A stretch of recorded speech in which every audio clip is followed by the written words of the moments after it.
ஓம் விக்னேஸ்வரா போற்றி, ஓம் நவக்கரன் அருளை போற்றி. மிதுன ராசி நேயர்களுக்கு வணக்கம். மிதுன ராசி காலபுருஷ சக்கரத்தின் 3ஆம் இடம், இளவரசன் புதனின் ஆட்சி வீடு, ஞான வீடு. ராசிநாதன் ராசிக்கு 8ஆம் இடத்துல குரு பார்வையில் இருக்கிறாரு. நல்ல அமைப்பு தான். சூரியன் சம்மந்தப்பட்டு சூரிய நாராயண யோகத்தில் நல்ல நிலைமையில் இருக்கிறாரு. ராசிக்கு 2ஆம் இடத்தை பார்க்குறாரு. தன குடும்ப வாக்குஸ்தானத்தை பார்க்கறதுனால குடும்பத்தில் கலகலப்பு இருக்கும், பொருளாதார உதவி இருக்கும், நல்ல சந்தோஷமாக இருப்பீங்க. குடும்பத்தில் நல்ல ஒரு இணக்கம் இருக்கும். அறிவுபூர்வமாக ஆக்கப்பூர்வமாக ஆணித்தரமாக இருப்பீங்க. இப்போ மிதுன ராசிக்கு ஒரு பொற்காலமாக பார்க்கப்படுகிறது.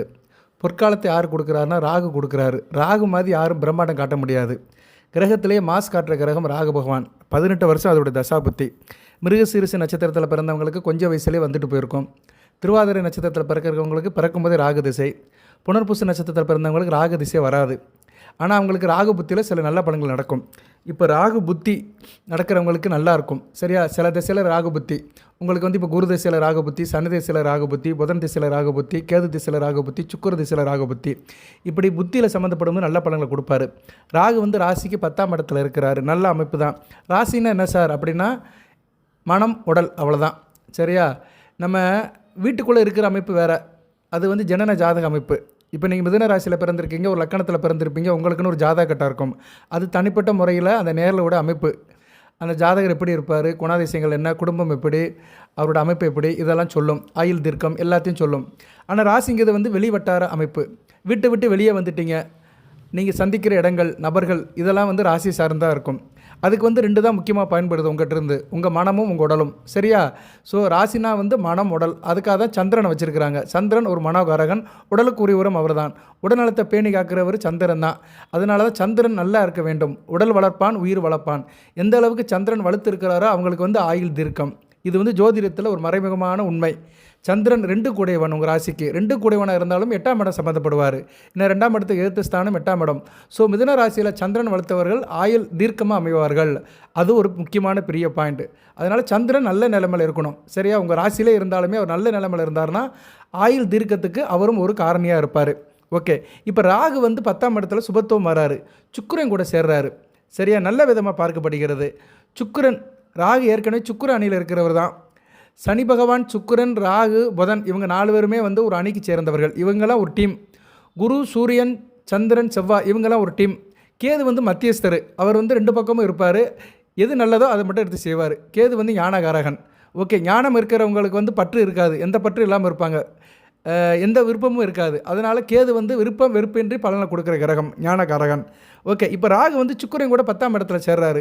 சுக்கிரன் 10ஆம் இடத்துக்கு வராரு. உங்கள் ராசிக்கு 10ஆம் இடத்துல உச்சம் அடைகிறாரு. நல்ல விதமாக பார்க்கப்படுகிறது. 28/1/2025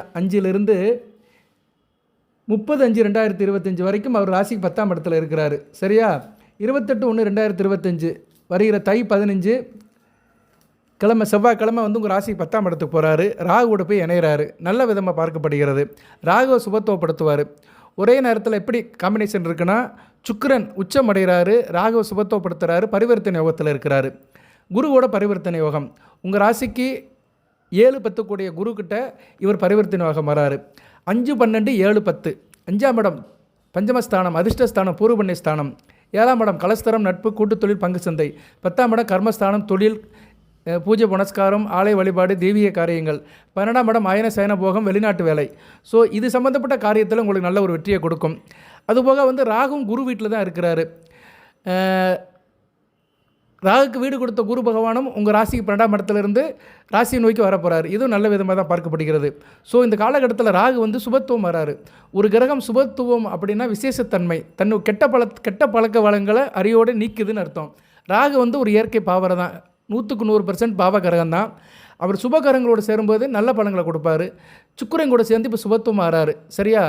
சுபத்துவம் அப்படின்னா என்ன அர்த்தம்னா, தன்னுடைய கெடுபலங்கள்லாம் வடிகட்டப்பட்டு அந்த கிரகம் நல்ல நிலைமைக்கு வருது. சரியா? நமக்கு கெடுதல் செய்யணும்னு நினைக்கிறவன் நல்லவனை மாறிட்டான்னு அர்த்தம். இல்லைன்னா நல்லவங்க கூட சேர்ந்துட்டான்னு அர்த்தம். கெட்டாலும் மேன்மக்கள்னு சொன்ன மாதிரி அந்த மேன்மக்கள் கெட்டவனை நல்வழிப்படுத்திடுவாங்க. அந்த டீமில் சுக்கிரன் கூட ராகு சேர்றாரு. நல்ல விதமாக பார்க்கப்படுகிறது. இதே இணைவு ராகும் சனியும் சேர்ந்து வச்சுருக்கிறாங்க. சனிக்கிட்டையும் ராகு இணைஞ்சிருக்கிறாரு. ராகு மீனத்தில் இருந்தாலுமே 9ஆம் இடத்துல இருக்கிற கும்பத்தில் இருக்கிற சனியும் சேர்த்து தான் இருக்கிறார். அவங்க கூட ஒரு தொடர்பு இருக்க தான் செய்யுது. அப்படி பார்க்கும்போது காம்பினேஷன் எப்படி சார் இருக்குது அப்படி பார்த்தோம்னா, சனி, ராகு, சுக்கிரன் இவங்க 3 பேருமே 9, 10ஆம் இடத்துல காம்பினேஷனில் இருக்கிறாங்க. 3 பேருமே புரிதல் உள்ள கிரகங்கள் தான். ராகு வந்து சனி மாதிரி செயல்படுவார். அதனால் இப்போ சனி பகவானுடைய பங்கு தான் அதிகமாக இருக்கும். சுக்கிரன் உங்கள் நல்ல கிரகம் தான், இயற்கை சுபர் தான். அப்படி பார்க்கும்போது உங்கள் ராசிக்கு 8, 9 கூடிய சனி பகவானுடைய ஆதிபத்திய விஷயத்தை எடுத்து ராகு பகிரங்கமாக செய்வார். அதுபோக குரு வீட்டில் இருக்கிறார், குரு மாதிரி ஆக்ட் பண்ணுவார். 7, 10 அப்படி பார்த்தோம்னா 7, 8, 9, 10 இது மாதிரி ஆதிபத்திய விஷயத்தை எடுத்து செய்வார். எப்போ செய்வார்னா உங்களை வீட்டில் செய்ய மாட்டார், நீங்கள் சம்மந்தப்படுற விஷயத்தில் செய்வார். நீங்கள் வெளி வட்டாரத்தில் நீங்கள் எதில் சம்மந்தப்பட்டீங்களோ அதில் செய்வார், தொழிலில் செய்வார், வியாபாரத்தில் செய்வார், வெகுஜன தொடர்பில் செய்வார், நீங்கள் சம்மந்தப்பட்ட காரியங்களை செய்வார். சரியா? இப்போ நீங்கள் வீட்டை விட்டு வெளியே வந்துட்டிங்கன்னா பலதரப்பட்ட வேலைகள் இருக்கும். நம்ம தொழில் வியாபாரம்னாலே வீட்டை விட்டு வெளியே தான் வருவோம். சரியா? ஏன்னா இந்த கட்டமைப்பு நம்மளோட இன்ஃப்ராஸ்ட்ரக்சர் எப்படி இருக்குன்னா, பிஸ்னஸ் சம்மந்தப்பட்ட காரியங்கள் எல்லாமே வெளி வட்டாரத்தில் தான் இருக்குது. சில பேர் வீட்டுக்குள்ளே ஆன்லைனில் பிஸ்னஸ் பண்ணுறாங்க, அதெல்லாம் ஒரு பக்கம் இருந்தாலுமே அதெல்லாம் ரொம்ப கம்மி தான்.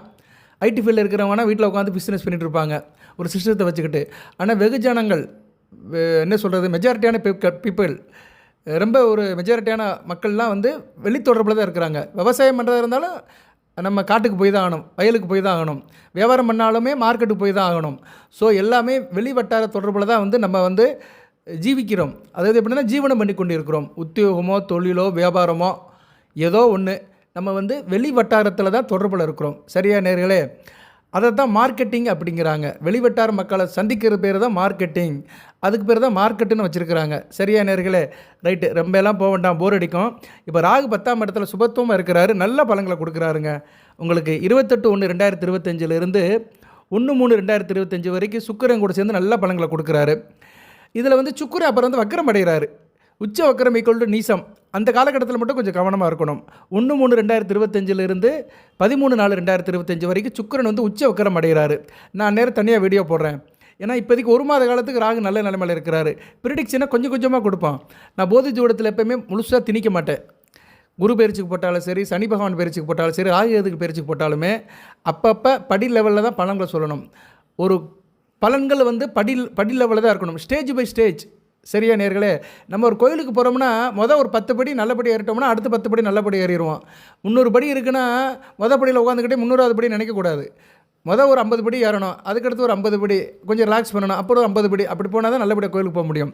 அது மாதிரி தான் பலன்கள் சொல்லும்போது கொஞ்சம் கொஞ்சமாக சொல்லணும். மிதுன ராசிக்கு பலன் சொல்கிறதா இருந்தால் வாரம் ஒரு வீடியோ போடலாம்.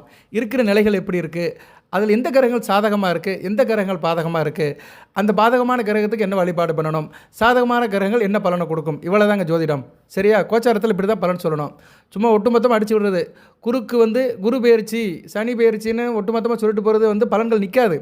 சரியா நேரில்? அதெல்லாம் சத்தியமாக நிற்காது. நிறைய பேர் இன்றைக்கி அப்படி தான் பேசிகிட்டு இருக்காங்க. ஒரு டிவியில் உட்காந்து பேசுகிறது, குரூப்பாக உட்காந்து பேசுகிறது, இல்லைனா யூடியூப்பில் உட்காந்து குரூப்பாக பேசுகிறது. அவங்களும் தெரிஞ்சதை சொல்கிறாங்க, நானும் எனக்கு தெரிஞ்சதை சொல்கிறேன். நான் சொல்கிறது தப்புன்னு சொல்ல மாட்டேன். ஆனால் எந்த பலன்களுமே வந்து நீடித்து நடக்க போகிறதே கிடையாது. அதில் வந்து எழுதி வச்சுக்கோங்க. வேத ஜோதிடத்தில் பலன்கள் சொல்லும்போது கிரக நிலைகள் மாறிக்கிட்டே இருக்கும். மாற்றத்துக்கு ஏற்ற மாதிரி பலன்களும் முன்ன பின்ன இருக்கும். சரியா நேர்களே? அதுக்காக தான் நான் வந்து எப்படியும் வாரம் ஒரு வீடியோ எல்லா ராசிக்குமே போடுவேன். அந்த வரிசையில் இன்றைக்கி வந்து மிதுன ராசிக்கு ராகுவை பற்றி சொல்கிறேன். ராகு நல்ல நிலைமையில் தாங்க இருக்கிறாரு, 10ஆம் இடத்துல இருக்கிறாரு, நல்ல பலன்களை கொடுக்குறாரு, சுபத்துவமாக இருக்கிறாரு. 10ஆம் இடங்கிறது வந்து மூதியர்களை குறிக்கும், பாட்டம் போட்டு அவங்கள கொடுக்கும். அந்த சொத்தெல்லாம் இப்போதைக்கு கிடைக்கிறதுக்கு வாய்ப்பு இருக்கும். குடும்பத்தில் கௌரவமாக இருப்பீங்க. நீங்கள் நடத்துகிற இயக்கத்தில் நல்லா இருப்பீங்க. சபையில் முக்கியத்துவம் இருக்கும். நீங்கள் வந்து நல்ல ஒரு பொசிஷனில் இருக்கிறீங்க, அரசியல் கட்சி தலைவராக இருக்கிறீங்க, வெகுஜன தொடர்பில் நல்ல மனிதனாக இருக்கிறீங்கன்னா உங்களுக்கு நல்ல ஒரு செல்வாக்கு இருக்கும், அரசியலில் செல்வாக்கு இருக்கும், சொந்த தொழிலில் ஒரு முன்னேற்றம் இருக்கும், பதவி உயர்வு இருக்கும், உத்தியோகத்தில் இதெல்லாம் வந்து நல்லபடியாக பார்க்கப்படுகிறது. அதுபோக வந்து ராகு வந்து தொழில் ஸ்தானத்தில் இருந்து சுபத்துவமாக இருக்கிறனால ராகு சம்மந்தப்பட்ட தொழில்களில் நல்லாயிருக்கும். ராகு சம்மந்தப்பட்ட தொழில்கள் அப்படின்னு விட்டோம்லே அது வந்து நேரடி தொழில்கள்னு சொல்ல முடியாது. சில தொழில்கள் வந்து நல்ல தொழில் இருக்குது. ஏன்னா ராகு வந்து எப்போயுமே மர்மமான கிரகம், மறைமுகமான கிரகம். அதனால் ஒரு மனிதன் வந்து அரசாங்கத்துக்கு புறம்பாக அண்டர் கிரவுண்ட் பிஸ்னஸ் பண்ணுறவங்களுக்குலாம் ஓரளவு நல்லாயிருக்கும். இருந்தாலும் சட்டத்துக்கு உட்பட்டு செய்கிறவங்களுக்கு சௌகரியமாகப்படுது.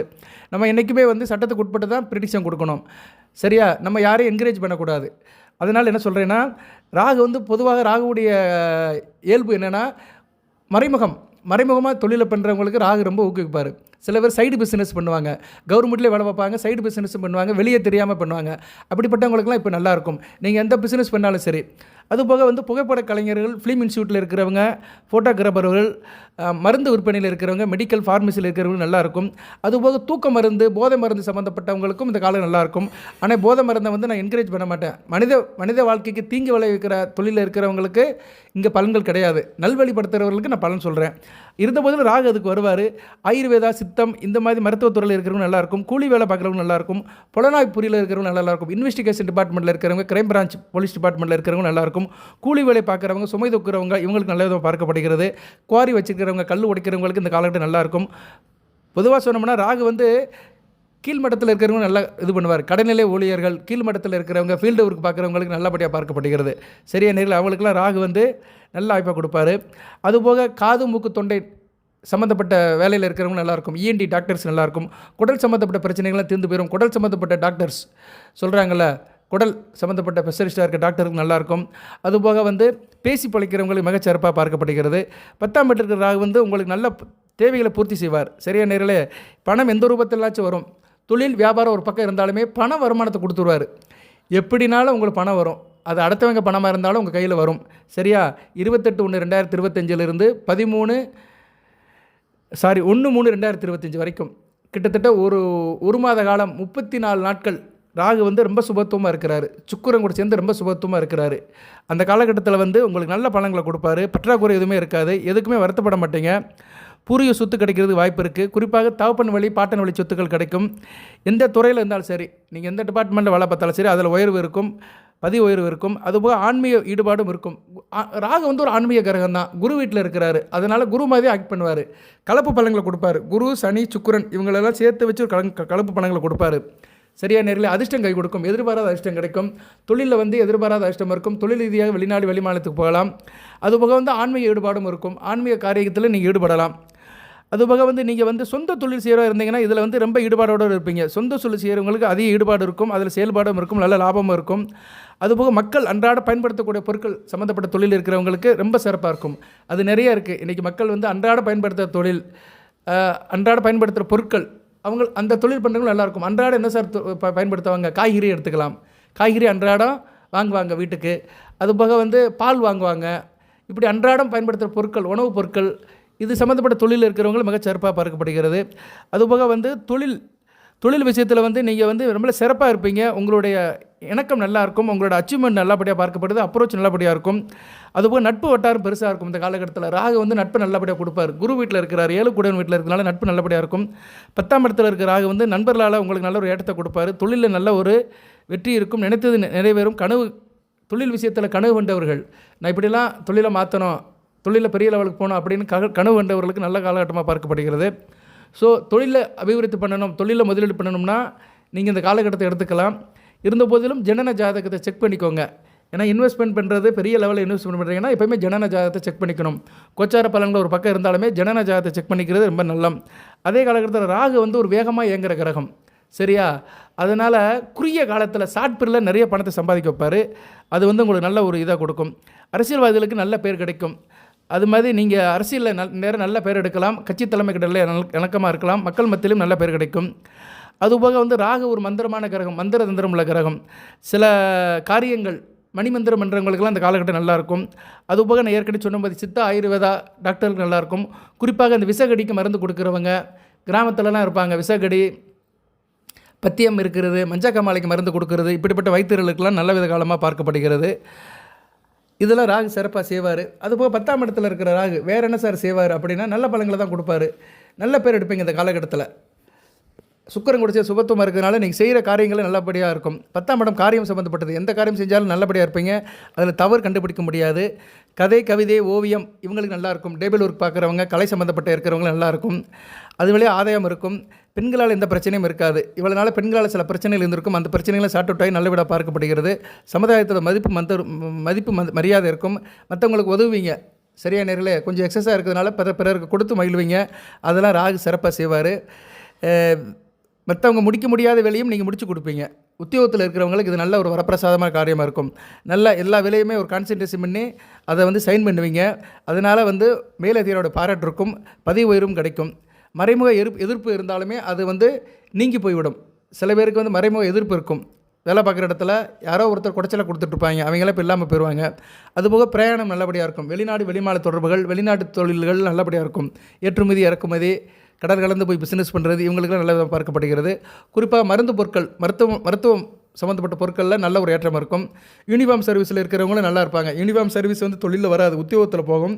இருந்தாலும் அது சம்மந்தப்பட்ட தொழிலில் இருக்கிறவங்களுக்கு கூடுதல் சிறப்பாக பார்க்கப்படுகிறது. யூனிஃபார்ம் சர்வீஸில் என்ன சார் தொழில் அப்படின்னா, போலீஸ் டிபார்ட்மெண்ட்டுக்கு வந்து சில பேர் இது பண்ணுவாங்க, கான்ட்ராக்ட் எடுத்து செய்வாங்க. ஹோட்டலு, கேண்டீனு, இல்லைனா அவங்களுக்கு ஏதாச்சும் பொருட்கள் சப்ளை பண்ணுறது, இது மாதிரி தொழிலில் சில பேர் இருப்பாங்க. யூனிஃபார்ம் சர்வீஸுக்குன்னு சம்மந்தப்பட்ட தொழில் இருப்பாங்க. அவங்களுக்கு நல்லபடியாக இருக்கும். சரியா நேர்களே? ஸோ ராகு வந்து நல்ல பலன்களை கொடுக்குறாரு. சனி பகவானையும் சுபத்துவப்படுத்துகிறாரு. சரியா? தானும் சுபத்துவமாகி அதனுடைய பலன் வந்து சனி பகவானுக்கு சேருது. ஸோ மறைமுகமாக சனி பகவான் 8, 9 கூடவன் சுபத்துவமாகிறதுனால வெளிமாநில தொடர்புகள் நல்லபடியாக இருக்கும். கூலி வேலை பார்க்குறவங்க நல்லாயிருக்கும். மர வேலை, தச்சு வேலை, குவாரி வேலை, கட்டட வேலை பார்க்குறவங்க மிக சிறப்பாக பார்க்கப்படுகிறது. இரும்பு பொருட்கள், பழைய இரும்பு பொருட்கள், ஸ்ட்ரெஸ் ஒர்க்கு, ஸ்டீல் ஒர்க்கு, நிறைய சொல்லலாம், ஃபேப்ரிகேஷன், இது சம்மந்தப்பட்ட வேலையில் இருக்கிறவங்களுக்கு மிகச்சிறப்பாக பார்க்கப்படுகிறது. ஏன்னா சனி பகவான் வந்து மெக்கானிக்கல் அண்ட் ஆட்டோமொபைல் இன்ஜினியரிங் சம்மந்தப்பட்ட கிரகம். அதுபோல் இன்ஜினியரிங் ஒர்க் பார்க்குறவங்க, ஆயில் சம்மந்தப்பட்ட வேலையில் இருக்கிறவங்களுக்கு மிக நல்லாயிருக்கும். இதெல்லாம் வந்து ராகு, சனி, சுக்கிரன் சேர்ந்து நல்ல பலன்களை கொடுக்குறாங்க. சுக்கிரன் இப்போதைக்கு உச்சமாக இருக்கிறதுனால எந்த பிரச்சனையும் இல்லை.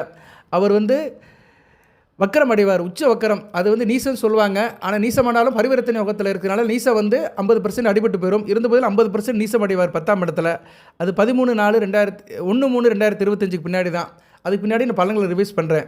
இந்த பலன்கள் உங்களுக்கு 1/3/2025 வரைக்கும் நிற்கும். 28/1/2025 மார்ச் 1 வரைக்கும் இந்த பலன்கள் அப்படியே நிற்கும். 10ஆம் இடத்துல இருக்கிறாங்க, நல்ல பலன்களை கொடுப்பாரு. அதுபோல் ராகுவுடைய பார்வைகள் இருக்குது அப்படிங்கிறாங்க. ராகு பார்வை, கோச்சாரத்தில் பார்வை இருக்குது, ராகு பார்வை இருக்குது. சில பேர் அது இல்லைன்னு சொல்கிறாங்க. இருந்தாலும் நான் ஜோதிசாதம் செக் பண்ணும்போது நிறைய அதை அனலைஸ் பண்ணும்போது நிறைய பேருக்கு பிரச்சனைன்னு சொல்கிறவங்களுக்குலாம் அந்த ராகு படுற இடங்களில் பிரச்சனை இருக்குது. ஸோ ராகு வந்து 3, 11, 7ஆம் இடத்தை பார்க்குறாரு. சரியா நேர்களே? அதனால் ராகு பார்வை இருக்கிறே நம்ம எடுத்துக்கலாம். ஸோ அப்படி பார்க்கும்போது அவர் வந்து உங்கள் ராசிக்கு வந்து தான் இருக்கிற இடத்துக்கு 11ஆம் இடம்னா உங்கள் ராசிக்கு 12ஆம் இடத்தை பார்க்குறாரு. கொஞ்சம் விரயம் இருக்கும், அலைச்சல் இருக்கும், பிள்ளைகள் விஷயத்தில் விரயம் இருக்கும், செலவு இருக்கும். சுப காரியங்களை தான் செலவு பண்ணுவீங்க. ஏன்னா 12ஆம் இடத்துல குரு இருக்கிறார். சுப செலவு இருக்கும் உங்களுக்கு இந்த மாதத்தில் இருக்கும். இன்றைக்கி தை என்ன? தை வந்து 13. இந்த தை மாதமும் சரி, மாசி மாதம் வரைக்கும் சரி, மார்ச் 1 வரைக்கும் உங்களுக்கு சுப செலவுகள் இருக்கும். அதுபோக ராசிக்கு வந்து 8ஆம் இடத்தை பார்க்குறாரு. 8ஆம் இடத்தை பார்க்கறதுனால வண்டி வாகனத்தில் போகும்போது கவனமாக இருங்க. எதிர்பாராத சில திருப்பங்கள் நடக்கும், சில வம்பு வழக்கு பிரச்சனைகள் இருக்கும். இருந்தபோதில் இப்போ 8ஆம் இடத்துக்கு குரு பார்வை இருக்குது, ராசிநாதன் இருக்கிறாரு, பிரச்சனை இல்லை. ராசிநாதன் வந்து பிப்ரவரி 10 மேலே 9ஆம் இடத்துக்கு வந்துடுவார். அங்கே சூரியன் மட்டும் இருப்பார். அதனால் கொஞ்சம் கவனமாக இருக்கணும். சரியா? எளிய சகோதரன் விஷயத்தில் கவனமாக இருக்கணும். தம்பின்னு சொல்கிறோம்ல, தம்பி விஷயத்தில் கவனமாக இருக்கணும். அதுபோல் அரசியல்வாதிகள் வந்து கொஞ்சம் கவனமாக இருக்கணும். சரியா நேரலை? 10 பின்னாடி, பிப்ரவரி 10 பின்னாடி அரசியல்வாதிகள் வந்து கொஞ்சம் கவனமாக இருக்கணும். ஏன்னா சூரியன் வந்து 8ஆம் இடத்துல இருக்கிறாரு. அவர் வந்து ராகுவால் பார்க்கப்பட்டு சில டிஸ்டர்பன்ஸுக்கு ஆளாவார். அதுக்கு பின்னாடி அவர் வந்து சனி பகவான் கூட சேர்ந்துருவார். 9ஆம் இடத்துக்கு வந்துடுவார். மாசி 1 வந்துடுவார். மாசி 1 என்றைக்கு சார் வருது அப்படின்னு பார்த்தோம்னா, மாசி 1 அது வந்து பிப்ரவரி மாதத்தில் வந்துடும். சரியா? பிப்ரவரி 13, 14 வரும். எஸ், அதையும் பார்த்து சொல்லிடுறேன். எல்லா விவரத்தையும் எடுக்க முடியாது. பிப்ரவரி 13 வரைக்கும் கொஞ்சம் கவனமாக இருக்கணும். சரியா? அதாவது 10/1 to 13/2. சரி, அங்கே கொஞ்ச நாள் தான் இருக்குது. 10/2 to 13/2, 2-3 நாள் தான். ஏன்னா புதன் வந்து 10 வரைக்கும் இருக்கிறாரு. ஒன்றும் பிரச்சனை இல்லை. சரியாக போச்சு, ஒன்றும் பிரச்சனை இல்லை. ஒரு 3 நாளைக்கு தான் பிரச்சனை. ஏன்னா அதுக்கு பின்னாடி இவர் வந்து மேலே போயிடுவார். சூரியன் வந்து ராசிக்கு 9ஆம் இடத்துக்கு போயிடுவார். மாசி மாதம் கும்பத்துக்கு போயிடுவார். ஆனால் அது வரைக்கும் புதன் வந்து உங்களுக்கு சூரியன் கூட சம்மந்தப்பட்டு இருக்கிறதுனால அந்தளவு தாக்கம் இருக்காது. ஏன்னா புதன் வந்து காப்பாற்றுவார் சூரியனை. ஏன்னா 2 பேருமே குரு பார்வை பெற்று ராசிக்கு 8ஆம் இடத்துல இருந்தாலும், ராகு பார்வை பெற்றாலும், புதன் ஒரு கிரகம், ராசிநாதன் இருக்கிறதுனால எதையும் தாங்கும். எதையும் புதன் வந்து எப்போயுமே மிதுன ராசிக்கு ஒரு கேடயம் மாதிரிங்க. யார் எவ்வளோ தாக்குதல் கொடுத்தாலுமே அவரால் முடிஞ்ச அளவுக்கு போராடுவார். இப்போ வந்து நல்ல நிலையில் போராடுவார். எப்படி சார் அப்படின்னா, அவர் குரு பார்வையில் இருக்கிறாரு, மகரத்தில் ஸ்தான பலம் பெற்று இருக்கிறாரு, நல்ல நிலையில் போராடுவார். பொதுவாக மகரத்தில் இருக்கிற புதன் வந்து கடின உடலப்பை கொடுப்பாரு, நல்ல ஒரு ஹார்டு ஒர்க் கொடுப்பார், அதனால் ஒரு ஏற்றத்தை கொடுப்பாரு, நல்ல ஃபீல்டு ஒர்க் பண்ணுறதுக்கு நல்ல ஒரு அமைப்பை கொடுப்பாரு. அதனால் 8ஆம் இடத்துல இருக்கிற புதன் வந்து நல்லா போராடுவார். ராகு பார்வையை சமாளிப்பார். ஒன்றும் பிரச்சனை இல்லை. ஒரு 3 நாள் தான், பிப்ரவரி 10 13 வரைக்கும் தான். 3 நாளில் பெருசாக ஒன்றும் மாற்றம் இருக்காது. இருந்த போதிலும் அந்த 3 நாட்கள் வந்து அரசு சம்மந்தப்பட்ட வேலையில் இருக்கிறவர்கள், உயர் பொறுப்பில் இருக்கிறவங்க கொஞ்சம் கவனமாக இருக்கணும். மற்றபடி மிதுன ராசிக்கு என்ன சார் பிரச்சனை அப்படி பார்த்தோம்னா எல்லாமே நல்லபடியாக தான் இருக்குது. ராசியில் செவ்வாய் இருக்கிறாரு, வக்கரகதியில் இருக்கிறாரு, வக்கரமாகி இருக்கிறாரு, இன்னும் ரொம்ப நாளைக்கு இருக்கிறாரு. சரியா? ராசியில் செவ்வாய் 3/4/2025 வரைக்கும் இருக்கிறாரு. இன்னும் கிட்டத்தட்ட ஒரு 3 மாதத்துக்கு மேலே இருக்கிறாரு. அதனால் செவ்வாயை பற்றி இப்போதைக்கு நம்ம எதுவும் பெரிய சப்ஜெக்டாக சொல்ல வேண்டாம். இருந்தபோதிலும் செவ்வாய் வந்து ராசிக்கு 6-11 கூடையவன். 11ஆம் வீட்டுக்கு 3ஆம் இடத்துல இருக்கிறாரு, 6ஆம் வீட்டுக்கு 8ஆம் இடத்துல இருக்கிறாரு. பரவாயில்ல, 6ஆம் வீட்டுக்கு 8ஆம் இடத்துல இருக்கிறதுனால ஓரளவு கெடுபலங்களும் குறையும். வம்பு வழக்கு பிரச்சனைகள், கடன் தொல்லைகள், தேக ஆரோக்கிய பிரச்சனைலாம் ஒரு ஷார்ட் அவுட் ஆயிரும். இருந்தாலும் 11ஆம் இடத்துக்கு 3ஆம் இடத்துல இருக்கிறாரு, தான் 2 வீட்டுக்குமே மறைகிறாரு. சரியா? 6ஆம் வீட்டுக்கு 8ஆம் வீட்டில் இருக்கிறாரு, 11ஆம் வீட்டுக்கு 3ஆம் வீட்டில் இருக்கிறனால லாபம் குறையும். ஏன்னா 3ஆம் இடம் வந்து ஒரு 25% மறைவு. செவ்வாய் தான் உங்களுக்கு லாபத்தை கொடுக்கணும் ராசிக்கு. சரியா? நீங்கள் என்ன தான் கஷ்டப்பட்டு வேலை பார்த்தாலுமே லாபத்தை வந்து ராசிக்கு கொடுக்குறவர் வந்து செவ்வாய் தான். அவர் வந்து வேண்டாத கிரகமாக இருந்தாலுமே லாபம் சம்மந்தப்பட்டதுக்கு அவர் வந்து தான் ஆவார். அவர் 3ஆம் இடம், தான் வீட்டுக்கு 3ஆம் இடத்துல மறைறதுனால கொஞ்சம் லாபத்தில் குறையும். 100 ரூபா வர வேண்டிய இடத்துல 60 ரூபா தான் வரும். அதை கொஞ்சம் குறைச்சி தான் கொடுப்பாரு. அதனால் கொஞ்சம் கவனமாக இருங்க. நிறைய செலவு பண்ணாதீங்க, வர்றதை சேர்த்து வைங்க, ஓட்டையாண்டியாக இருக்காதீங்க. ஏன்னா ஏற்கனவே 12ஆம் இடத்துல குரு இருக்கிறாரு, நிறைய செலவு பண்ண வைப்பார். குரு 12ஆம் இடத்துல இருந்தாலே நம்ம மனசை மயக்கிடுவார். சரியா? பார்த்ததெல்லாம் வாங்கணும்னு நினைக்க வைப்பார், செலவு பண்ண வைப்பார். சரியா? அதனால் கொஞ்சம் கவனமாக இருக்கணும். செலவு பண்ணும்போது ரொம்ப யோசனை பண்ணுங்கள். செலவு பண்ணும்போது கஞ்சனாக இருங்க, கஞ்சத்தன்மையை வளர்த்துக்கோங்க. ஏன்னா இந்நேரம் வந்து ராகு பார்வையும் 12ஆம் இடத்துக்கு வருது. அர்த்தமற்ற செலவு இருக்கும், பொருளற்ற செலவு இருக்கும். அது பொருள்னா என்ன, மீனிங் இல்லாமல் செலவு பண்ணுவீங்க.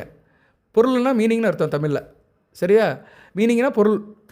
சொல்கிறாங்களே, அவன் என்னடா மீனிங் இல்லாமல் பேசிகிட்டு இருக்கான் அப்படிம்பாங்க. சொல்கிற வார்த்தையில் ஒரு பொருளே இருக்காது. அதனால் ராகு சம்மந்தப்படுறதுனால 12ஆம் இடத்துல, அதுவும் 12 கூடியவன் வீட்லேயே இருக்கிறதுனால, குரு வீட்லேயே இருக்கிறதுனால அர்த்தமற்ற செலவுகள் இருக்கும். அதனால் கவனமாக இருக்கணும். ஓகே நேயர்களே, இதுதான் உங்களுக்குள்ள பிரச்சனைகள் எடுத்துட்டோம்னா செலவுகள் விரயம் அதிகமாக இருக்கும், கவனமாக இருக்கணும். லாபமும் குறையும். பொதுவாக லாஜிக் வந்து லாபம் குறைஞ்சிச்சினாலே சில பேர் கடன் வாங்க ஆரம்பிச்சிருவாங்க. கடன் வாங்குறது என்ன, செலவு தானே, விரயம் தானே. கடனை வாங்கி செலவு பண்ணுறது அதெல்லாம் தவிர்த்துருங்க. வட்டம் போட்டு வாழுங்க, வருமானத்துக்கு விட்டு வாழுங்க. வரவு 8 அணா, செலவு 10 அணா இருக்கக்கூடாது. வரவு 10 அணா, செலவு 8 அணா, மீதம் 2 அணா. சரியா? 10 ரூபா வருதுன்னா 8 ரூபா செலவு பண்ணலாம், 2 ரூபா மிச்சப்படுத்திடணும் சாதாரண ஒரு குடும்பத்துக்கு. சரியா நேர்களே? அதை வந்து மெயின்டைன் பண்ணிக்கோங்க, நல்லபடியாக இருக்கும். செவ்வாய் இருக்கிறாரு, உணர்ச்சி வசப்படாதீங்க, டென்ஷன் ஆகாதீங்க, கோவப்படாதீங்க, எமோஷன் ஆகாதீங்க, பொறுமையாக இருங்க. செவ்வாய் வந்து புனர்பூசை நட்சத்திரத்தில் தான் போகிறாரு. ராசிக்கு 7-10 கூடிய நட்சத்திரத்தில் போகிறதுனால கணவன் மணி உறவில் கொஞ்சம் விட்டு கொடுத்து போங்க, நண்பர் விஷயத்தில் விட்டு கொடுத்து போங்க, சொந்த பந்த விஷயத்தில் இணக்கமாக போங்க. குற்றம் கண்டுபிடிக்காதீங்க, குற்றம் பார்க்கின் சுற்றம் இல்லை. அதனால் குற்றம் பார்க்காம கேரியரை கொண்டு போங்க, வாழ்க்கையை நடத்துங்க. தொழிலையும் வந்து அவசரப்படாதீங்க, பதட்டப்படாதீங்க, டென்ஷன் ஆகாதீங்க. சரியா? ஆகாமல் இருந்தீங்கன்னா ராகு நல்ல பலன்களை கொடுப்பார். பதட்டப்படாமல் இருந்தால் பாதி வெற்றி படிப்பாங்க. அதனால் பதட்டப்படாமல் இருங்க, நல்லபடியாக நடக்கும். ராகு வந்து 10ஆம் இடத்துல ஒரு பிரம்மாண்டத்தை காட்டுறாரு. தொழிலில் நல்ல ஒரு புரட்சி பண்ணுவீங்க, வியாபாரத்தில் நல்ல ஒரு ஏற்றம் இருக்கும், ஒரு விறுவிறுப்பு இருக்கும், நல்ல லாபம் வரும். நல்ல ஒரு காலமாக தாங்க பார்க்கப்படுகிறது மிதுன ராசிக்கு. இப்போதைக்கு சில பிரச்சனைகள் இருந்தாலுமே, சில பாதகங்கள் இருந்தாலுமே முதலுக்கு மோசம் இல்லை, நல்லபடியாக தான் இருக்கிறது. அடுத்தடுத்து தொடர்ந்து வீடியோ போடுறேன். ராசிக்கு வேண்டிய கிரகங்கள் புதன், சனி பகவான், ராகு, சுக்கிரன், இந்த 4 பேருமே நல்ல நிலைமையில் இருக்கிறாங்க. இதில் சுக்கிரன் கொஞ்சம் பின்னடைவை சந்திக்கிறாரு. ஏன்னா அவர் வந்து ராகுவோட சேர்ந்தாலுமே தன்னுடைய இயல்பு நிலையை பாதிக்கும். ராகு வந்து ஒரு இருள் கிரகம், சாயா கிரகம், சர்ப்ப கிரகம், நிழல் கிரகம். அது சுக்கிரன் என்ற ஒரு வெள்ளியை பிடிக்குது. சுக்கிரனாலே வெள்ளி, வெளிச்சம், விடிவெள்ளி காலையில் விடிவெள்ளி வரும் உதயத்துக்கு முன்னாடி. அந்த விடிவெள்ளி தான் சுக்கிரன், வீனஸ். அவரை பிடிக்கிறதுனால ராசிக்கு 5-12ஆம் இடங்கள் பாதிக்கப்படும். பிள்ளைகள் விஷயத்தில் கவனமாக இருங்க. பிள்ளைகள் விஷயத்தில் தேவையில்லாத செலவுகள் வரும். அப்படியே பிள்ளைகள் சில செலவுகள் இழுத்து விட்டாலுமே அவங்க கண்ட்ரோல் பண்ணுங்கள், தேவைப்பட்டால் வாங்கி கொடுங்க. அலைச்சல் இருக்கும், விரயம் இருக்கும், கவனமாக இருங்க. இந்த வீடியோ வாயிலாக சொல்ல வர்றது என்னென்னா, கொஞ்சம் செலவுகள் இருக்கத்தான் செய்யும், ஆடம்பர செலவுகள் இருக்கும், பிள்ளைகள் விஷயத்தில் செலவுகள் இருக்கும், அலைச்சலும் இருக்கும். அதை கண்ட்ரோல் பண்ணிட்டீங்கன்னா நல்லபடியாக இருக்கும். இதனால் என்ன ஆவீங்கன்னா டென்ஷன் ஆவீங்க. என்னடா பிள்ளையை கேட்க மாட்டேக்கே, அப்பையும் பேச்சை கேட்க மாட்டேக்கே, தாய் தப்ப எந்த சூழ்நிலை இருக்கும், இது அதை வாங்கி கொடு, இது வாங்கி கொடுக்குன்னு அடாமண்டாக இருக்குது அப்படின்னு எமோஷன் ஆவீங்க, டென்ஷன் ஆவீங்க. அதை யாரும் செவ்வாய் கொடுப்பார், ராசியில் இருக்கிறார் அல்லவா, அதை கொடுப்பாரு. கொஞ்சம் கவனமாக இருங்க, சரியாக போயிடும். சரியா நேர்களே? முருகப்பெருமானை வணங்குங்க. முருகப்பெருமான் தான் இப்போதைக்கு முக்கியமாக வணங்கணும். அந்த வினையும் வருகின்ற வல்வினையும் கந்தனென்று சொல்ல கலங்கிடமே, செந்தில் நேர் செவ்வாய் என்ற திணீர் அனைவருக்கு மேவராதா வினை. முருகப்பெருமானை கும்பிடுங்க. செவ்வாய்க்கிழமை தோறும் இரவு 8-9 வீட்டில் வச்சு கும்பிடுங்க. இல்லைன்னா முருகப்பெருமான் கோயிலுக்கு போங்க, நல்லபடியாக நடக்கும். 3-4-2025 வரைக்கும் செவ்வாய் ராசியில் இருக்கிறதுனால ஒரு தடவை முருகப்பெருமான் கோயிலுக்கு போங்க. இல்லைன்னா வீட்டில் கும்பிடுங்க. கந்தசஷ்டி கவசத்தை படிங்க, அதுதான் உங்களுக்கு காக்கும். சரியா? கந்தசஷ்டி கவசம்தான் எப்போவுமே உங்களை காக்கும். சரியா நேயர்களே? அதனால் முருகப்பெருமானை கும்பிடுங்க, நல்லபடியாக இருக்கும். எல்லாம் வல்ல இறைவன் மிதுன ராசி நேயர்களுக்கு சில சௌபாக்கியத்தையும் சில ஐஸ்வர்யத்தையும் சில நன்மையிலும் கொடுப்பார். அனைத்து வளங்கள் நலங்களை பெற்று தேக ஆரோக்கியத்துடன் தீர்க்காயுடன் நீடோடி வாழ்க, நிறைந்த வளம் பெறுக. நன்றி நேயர்களே.